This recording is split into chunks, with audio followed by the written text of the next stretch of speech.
To add a new check item, click once on the cell where you want to add it, and then click again. Then select the check item. You'll be asked for the table that you want to use as the source for the check. You can either select the name from the list or click on the table directly. You'll be then asked for the expression that you want to check. So let's imagine in this table of colours that you wanted to check whether the red value is always at least 0. So you can enter that in, and we want to check that for all rows. Say OK, and it will ensure that all the rows have a red value of at least 0. If there is then a change that violates that check, so for example turning this number negative, then when we go back up we'll see that this check has now failed.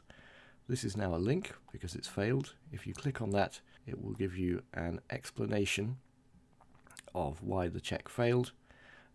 So it says that the row 46 had a negative number. That's also a link, so you can go down there to the value, fix it if you like, and now the check will pass again.